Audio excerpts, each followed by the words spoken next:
अला हबीबिही मुहम्मद मुबारक वसल्लम। तमाम हाज़रीन मजलिस को मेरी तरफ़ से अस्सलामु अलैकुम।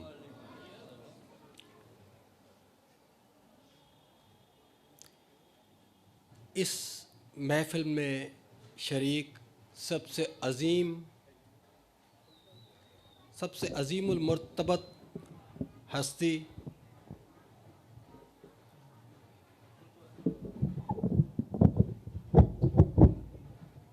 सबसे नुमायाँ हस्ती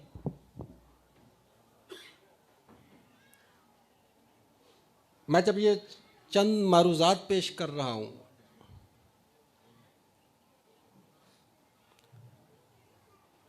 तो सबसे पहले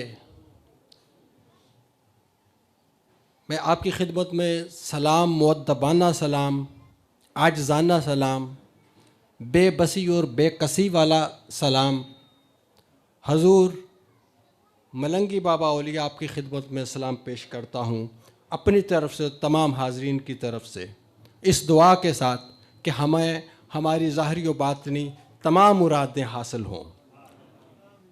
उसके बाद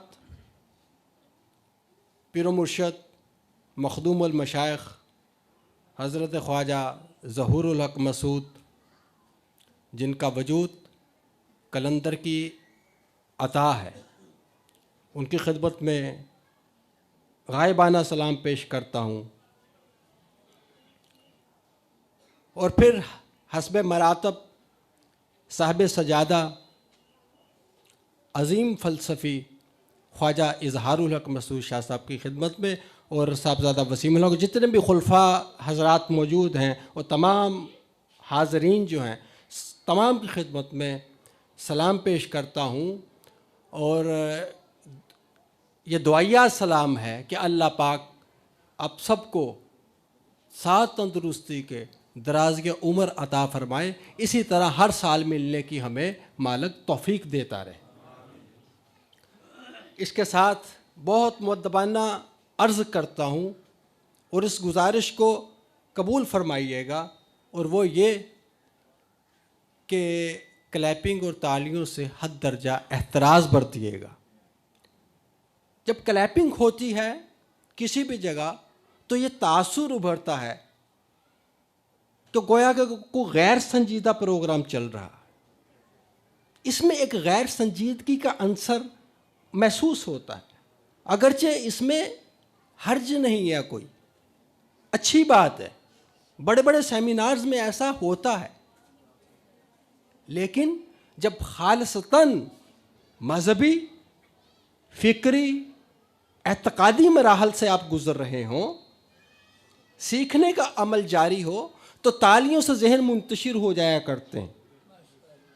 कोशिश कीजिएगा पूरी यकसुई से मतवज्जो हों। खामोशी हो सके तो मैं बहुत शुक्रगुजार रहूँगा। आज का दिन बड़ा अहम दिन है, इसके हर लम्हात जो हैं, हर लम्हात बहुत अहम है। हमें चाहिए कि मुकम्मल यकसू रहें और हजूर ये कलम में रहें। तो मैं अब अपनी बात को बढ़ाऊंगा। ये जो तकरीब है तज़किरा ख्वाजा इज़हारुल हक़ की, उसके लिए मैं अपने रिमार्क्स, अपने तासरात बयान करने के लिए आपके सामने हाज़िर हुआ हूँ। इससे पहले जो एक तकरीब हुई थी उसमें कुछ ना कुछ मैंने पेश किया था।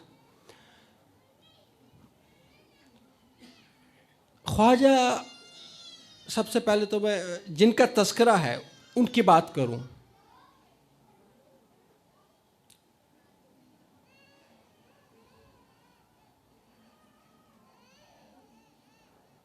ख्वाजा इज़हारुल हक़ साहब की हस्ती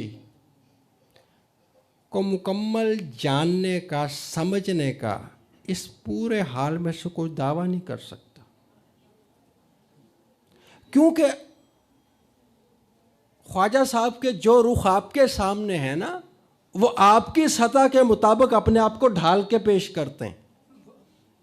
वो कभी अपना आप ज़ाहिर नहीं करते हैं। ये सारे लोग कान खोल के सुन ले, जिनको भी कोई दावा है उनको ख्वाह जो कुछ मर्जी समझे, लेकिन वो आपको अपनी ज़हनी सतह के मुताबिक नीचे आके मिलते हैं।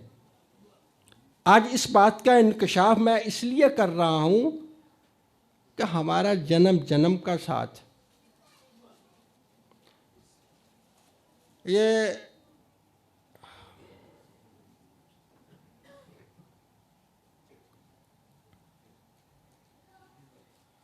इदरीस भाई, खलीफा सूफ़ी सुलेमान साहब, जैकब लाइन, बाबा जी के खलीफा अव्वल, उनको हम खुशामदीद कहते हैं।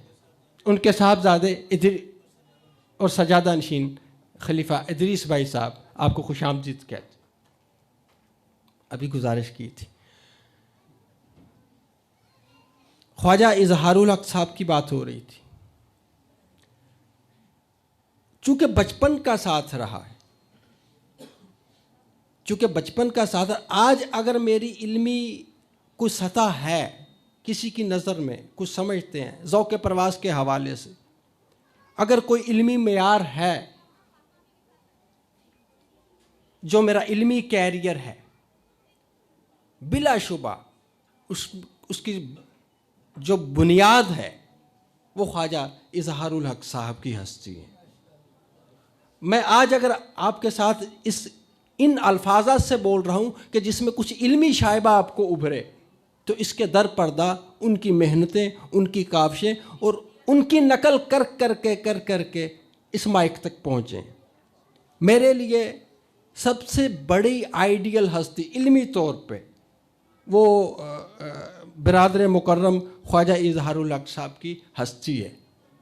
क्योंकि मैं अली अब्बास साहब से चंद दिन पहले जब ये अपनी मसरूफ़ थे किताब की तालीफ़ में, तो ऐसे बरसबील तज़किरा मैंने इनसे कहा कि मैंने, चूँकि मेरा 24-25 साल से अदब, फ़लसफ़ा और मंतक के साथ ताल्लुक़ है, और बैनुल अक़वामी अदब और बैनुल अक़वामी फ़लसफ़ा के साथ मेरा गहरा ताल्लुक़। तो मेरे दिल में बारहा ये बातें उभरती थीं जब पीर साहब सारी सारी रात अकेले बैठ के तसनीफ़ व तालीफ़ का काम किया करते थे। आज से 25-30 साल पहले की बातें हैं कि पीर साहब ने बहुत काम किया है। पीर साहब के बहुत से ऐसे पहलू हैं जिनको मंजर आम पे लाया जाए तो ज़ाहिरी बात है अल्लाह पाक ने ये इस्तेदाद इस बंदा नचीज़ को नहीं दी, और बहुत से लोगों को नहीं दी, और ये बहुत बड़ी सआदत है ये जिसको भी अता हुई। ख्वाजा इजहारुल हक साहब को हर कोई अपनी अपनी नज़र से देखता है। किसी ने उनको एक मजहबी स्कॉलर की हैसियत से देखा, तो किसी ने उनको हर एतबार से, तो उनकी बहुत मेहनतें हैं और कम उम्री में ये मेहनतें हैं उनकी, तो उन पे काम होना चाहिए था। अल्हम्दुलिल्लाह काम हुआ, जिससे भी लिया गया। हमारे लिए लम्हा फ़िक्रिया है कि इस बच्चे को अभी 4-5 साल हुए सिलसिले में इन हुए और इतना बड़ा कारनामा सर अंजाम दिया उन्होंने। तो मैं मुबारकबाद पेश करता हूँ अली अब्बास साहब को और उनके तमाम घराने को कि जो एज़ाज़ सिलसिला मलंगियाँ में इन्हें हासिल हुआ है वो अभी तक किसी को हासिल नहीं हुआ। ख्वाजा इजहारुल हक साहब को मैंने एक फ़लसफ़ी की हैसियत से देखा, जांचा, परखा। मैं जब किताब पढ़ रहा था, अक्सर मैं रिसाले पढ़ता हूँ, तो अक्सर मेरे जहन में ये बात आती है कि पीर साहब जिस किस्म की गहराई वाली शख्सियत हैं, ये तहरीरें तो उससे कहीं नीचे हैं। पीर साहब इतना नीचे आके काम कैसे प्राइमरी सतह का करते हैं? अक्सर मेरे दिल में ये सवाल उठता है कि अगर कहीं मुझे लिखने के लिए कहा जाए तो मेरे अल्फाजात और मेरे जुमले इतने सकील हों, इतने दकीक हों कि सवाए इल्मी और अदबी शख्सियत के दूसरा बंदा समझ ही ना पाए, अगर मेरे पास इस्तेदाद भी हो। तो पीर साहब अपनी सतह से बहुत नीचे आके इल्मी काम किया, अपनी सतह से नीचे आके लोगों को जहनों के मुताबिक मिले। तो बहुत बड़ी शख्सियत पे जो काम हुआ उनकी रहनुमाई में हुआ। तो अब मैं तो सिर्फ ये इतना बात कर दूं कि ये जो काम हुआ है बहुत अच्छा हुआ है, लेकिन पीर इजहार साहब की शख्सियत इससे कहीं ज़्यादा बुलंद और गहरी है, ये बात जहन में रखिएगा। तो अल्लाह पाक इनसे कमा हक्का हो इस्तिफादा करने की हमें तौफीक दे। और ये नेमत गैर मुतरकब्बा है सिलसिला मलंगिया को मिली, अल्लाह पाक की ख़ास नेमत है जो ख्वाजा इजहारुल हक साहब की शख्सियत में हमारे सिलसिला मलंगिया को मिली।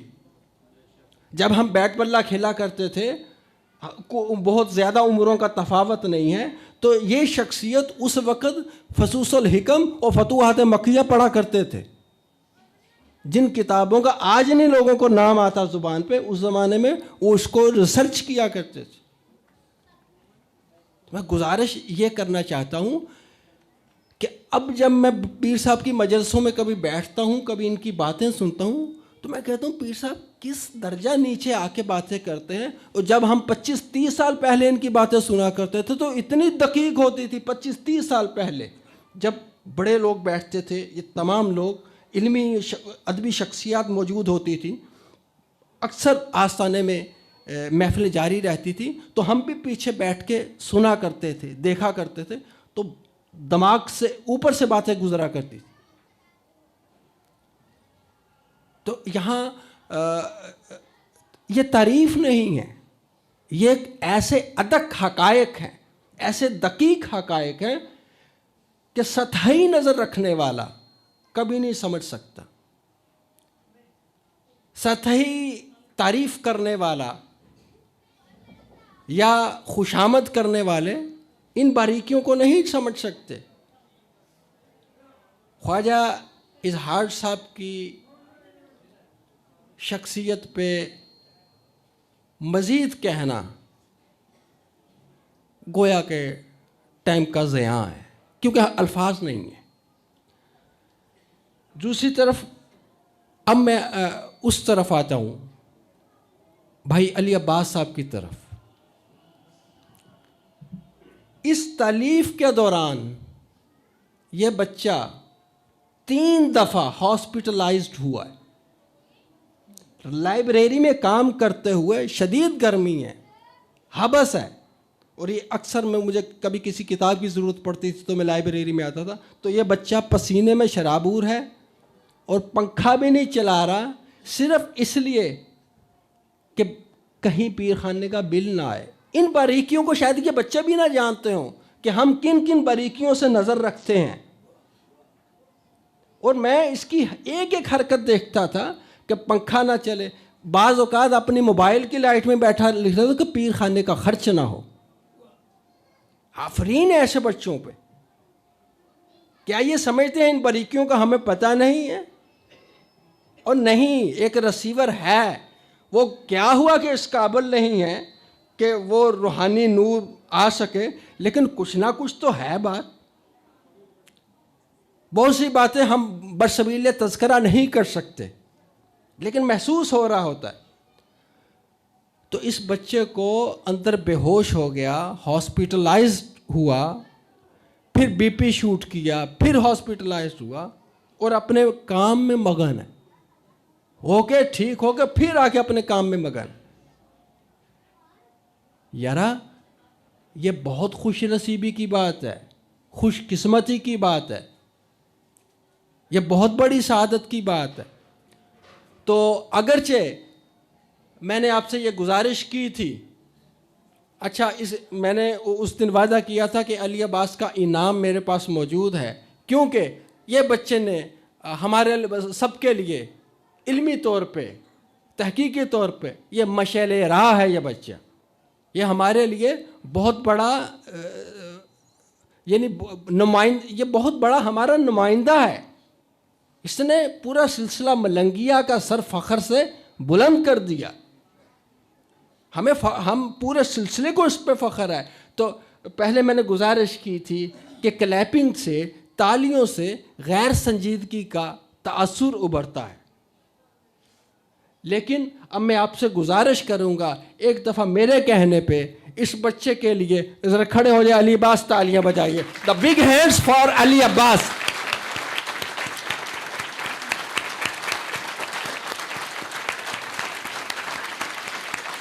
खड़े हो।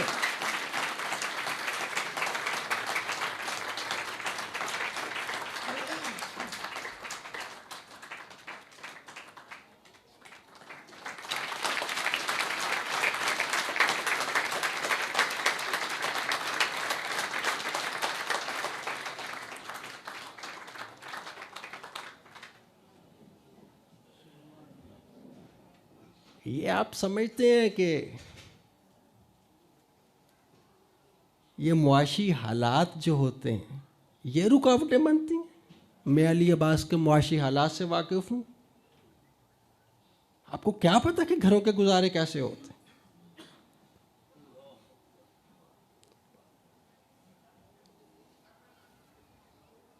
मैं थोड़ा सा इमोशनल हो रहा हूँ।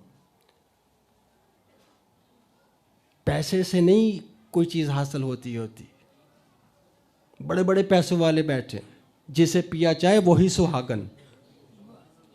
अगर पैसे से हासिल होती तो माशाल्लाह इधर बड़े बड़े पैसे वाले बैठे, ये जिसे पिया चाहे वही सुहागन होती। इस बच्चे के हालात से मैं वाकिफ़ हूँ। इन हालात में जो ये काम किया और पीर साहब ने इसको बिल्कुल साथ साथ रखा, इसके दस्ते शफकत इसके सर पे रखा।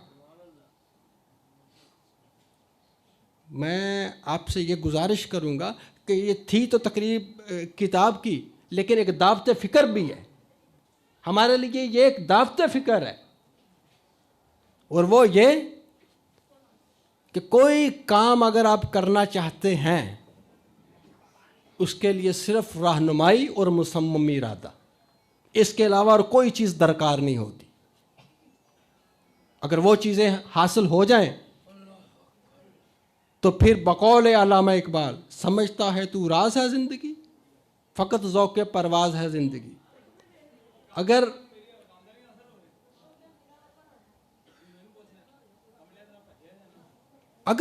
अल्लामा फरमाते हैं अगर तू बदल जाए तो अजब नहीं कि ये चार सू बदल जाए।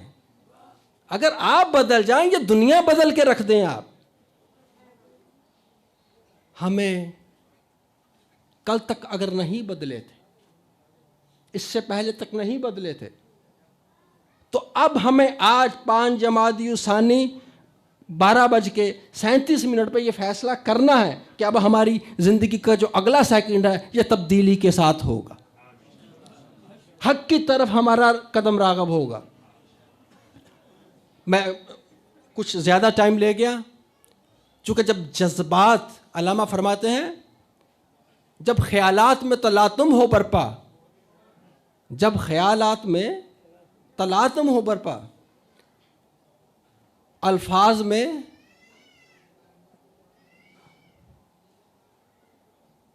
अल्फाज पे काबू नहीं रहे। उसका मफहूम यह है कि अल्फाजात पे काबू नहीं रह जाता। आपको कुछ चीज़ें, कुछ जज्बात ऐसे होते हैं जहाँ जाके आप स्पीचलेस हो जाते हैं, बोलने के लिए कुछ नहीं रह जाता, सिर्फ जज्बात रह जाते हैं। तो आगे ज़ोहर की नमाज का टाइम भी है। मैं ज़रूरत से ज़्यादा बोल गया, जिसके लिए मैं बहुत माजरत खा हूँ। चूँकि जब मैं ये सारी बातें कर रहा था तो मेरे सामने 2 पहलू थे। एक बड़े पीर साहब ख्वाजा इजहार साहब की शख्सियत, उनका बचपन से लेके अब तक उनकी इल्मी सतह, उनके जो काफ़िए हैं, उनका जो सोशल स्टेटस है, उनका मार्शल स्टेटस है, उन ख़ानदान के फ़र्द भी हैं, वो मुआशरे में भी रहते हैं, जिस तरह तवाज़ुन से रहते हैं, वो सारा तसव्वुर मेरे सामने आ गया। अब मैं यहाँ पे ये है, पहले तो जिस हस्ती का तज़किरा है उसके मैं किस किस पहलू को आपके सामने बयान करूँ, क्योंकि उसके बहुत से पहलू आप लोगों से पर्दे में हैं, मेरे सामने हैं, और शायद उनके घर वाले, उनके बच्चे ये दावा नहीं कर सकते और कोई भी नहीं कर सकता। बड़े पीर साहब को मैं जानता हूँ सिर्फ अपनी सतह तक, और बाकी वो क्या है वो मलंगी बाबा जाने, उनका काम जाने। और हमारी रहनुमाई में इनका बहुत बड़ा हाथ है। किस बात का तज़किरा मुख्तसर अल्फाजात में करें? क्या ये मेरे जज्बात की सच्चाई नहीं है कि अभी थोड़ी देर पहले तक जितना शोर शराबा था वो नहीं हो रहा है और आप तमाम की तवज्जो इस नाचीज़ के ऊपर मुर्तकिज़ है, मरकूज़ की हुई है आपने तवज्जो। ये अंदर के सच्चे जज्बात हैं जो खींचते हैं, अल्फाज नहीं खींचा करते।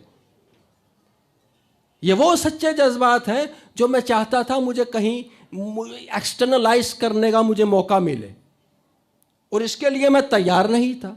और जिस काम के लिए तैयारी होती है वो काम बाज़ वक़ात नहीं हुआ करते, और बाज़ वक़ात जिसकी तैयारी नहीं होती है उसमें मालिक की रहनुमाई होती है। तो आपका बहुत शुक्रगुज़ार हूँ और दुआगो हूँ कि अल्लाह पाक हज़रत मखदूम मशाइख पीर व मुर्शिद ख्वाजा ज़हुरुल हक मसूद साहब को उम्र खिज़री अता फ़रमाए, उनका साया हमारे सिरों में तादेर कायम दायम फरमाए, कि उनके हस्ती, उनके वजूद के साथ ही हम सब की शान और जान है हमारे जिस्मों में। और ख्वाजा इजहार साहब को अल्लाह पाक ज़िंदगी तंदुरुस्ती दे कि हमारी तरबियत फरमाते रहें, और जितने लोग मुखलसों के सिलसिले के लिए, हक़ के लिए काम करना चाहते हैं, उन सब को अल्लाह पाक तौफीक अता फरमाए मज़ीद कि वो सिलसिले के लिए कुछ कर गुज़रें। तमाम हाज़रीन मजलिस, आप सब के लिए तह दिल से मशकूर हूँ, दुआगो हूँ कि अल्लाह पाक आपको वो सब अता फ़रमाए जो आप दिली मुरादें लेके आए हैं, और वो भी अता फ़रमाए जो आपके जहनों में नहीं है, लेकिन आपको मिल जाए तो दीनों दुनिया आपकी सुरखरू हो जाए। दुआ में हमेशा